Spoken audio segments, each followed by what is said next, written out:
而家12點30分下晝，咁我終於到咗目的地啦。恆安站至古洞水塘，睇下好溜，遠啦。嗱，呢度一條路噶，咁啊我行入去，慢慢步入去啊！我小心啲，我要扶住啊！我真係有呢啲單程路啊！呢啲，哇，個水塘幾靚，我一個飽覽晒，幾好。嗱，我行喺中間，行快啲啊！而家呢度網絡咧就唔係好穩定，咁我都收到 5G 嘅，咁我都照收到 5G 嘅，咁就但係咧去上軟件咧就唔係好穩定，咁你自己睇下啦 ，check 下啦。哇，好長啊呢條路啊！呢度就係古洞水塘啦。啊，影多啲，證明下。咁呢度有個有啲山峰仔啊，呢啲有啲山峰仔啊。咁呢度長路嘅，咁呢度幾好啊！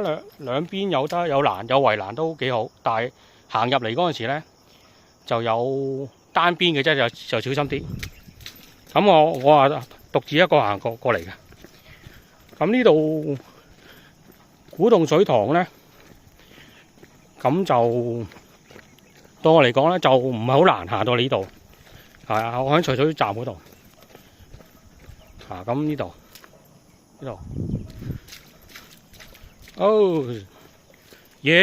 終於到達目的地。話呢啲而家有啲水凼啊，其他有啲水凼啊，小心啲啊！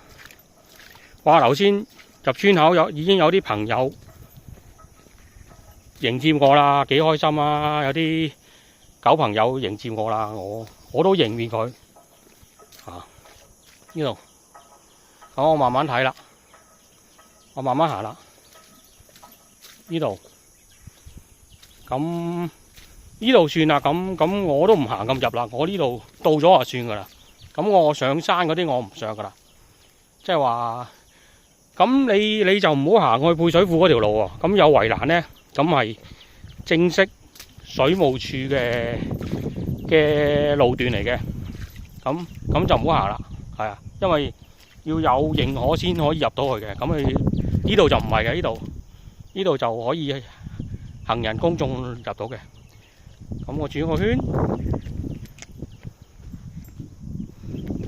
咁係我終於到達目的地啦。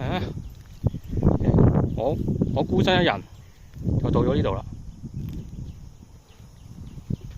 咁我慢慢睇下啲風景啦。咁山我就唔上去噶啦，山我都可能上，睇下個地形先。係啊，睇下個地形先。而家慢慢睇，而家。